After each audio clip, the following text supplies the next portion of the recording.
Hi, folks. This is Don Meisner with the North Country Fishing Report.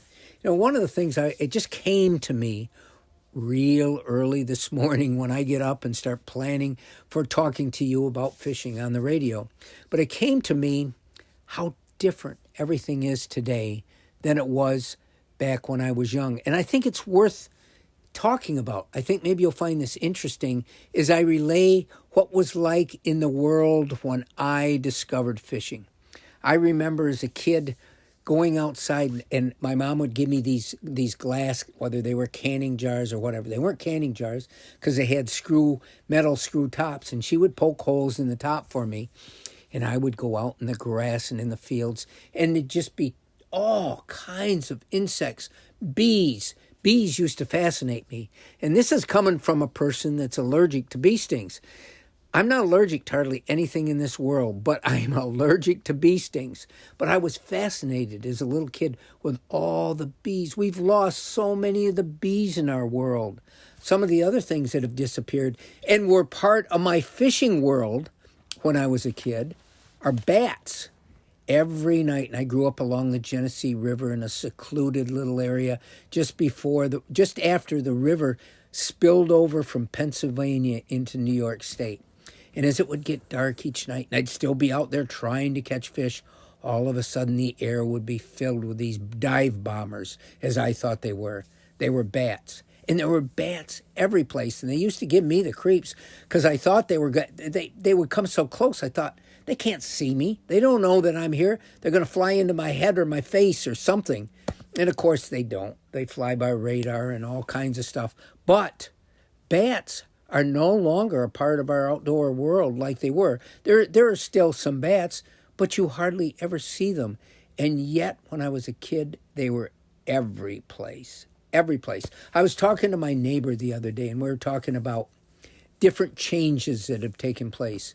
And he said, oh my goodness, he wished so much the frogging world was like it once was. And no, he wasn't swearing. He was saying the frogging, the world of frogs. There used to be so many big bull frogs. And, I told him, I said, well, you ought to walk along the Grass River. One of the reasons that the muskie fishing is so great is there's thousands and thousands of frogs that jump into the river there. But he said, how many times have you seen a big bullfrog?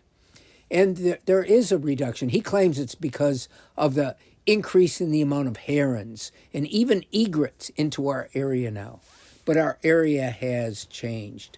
And one other thing that I remember as a kid, there were so many rock bass. There were rock bass every place. They're the easiest fish in the world to catch. They would bite just about anything you put down there, whether they saw you or not. They didn't fight. They were pretty good to eat. But there were thousands and thousands of rock bass every place that I went. Now I hardly catch a rock bass. I fish frequently in all of our waters, and seldom do I ever hook onto a rock bass. So these have been some of the changes and some of the things that have gone away. What has come into our life that wasn't there when I was young. Number one, ticks. Ticks are every place. And yet I spent every day of my life as a kid either in the water or in the field. And I never had a tick on me, ever, ever, ever. The other thing that weren't plentiful or even around when I was a kid were wild turkeys. They were in Pennsylvania, but we didn't really ever see them until I got to be a teenager, and then they started moving into our area. Now there are turkeys everywhere. The turkeys have... They've invaded our world, and they're wonderful to be here. I love that we have turkeys, but boy, there's a lot of them now. The other thing that we never, ever, ever had, because it's an invasive species that now has become no longer an invasive species. They're part of our world, for better or worse, and that is gobies.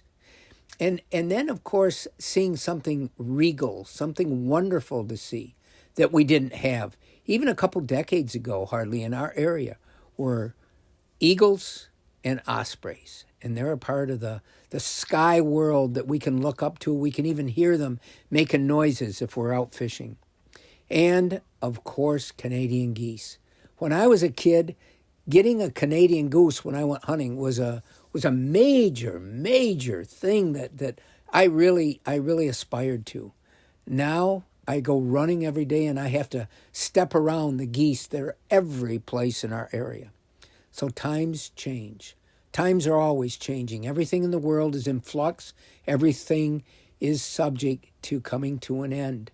And there's always new beginnings. But I thought it was interesting when I think about the world around us as we enter into that outside world.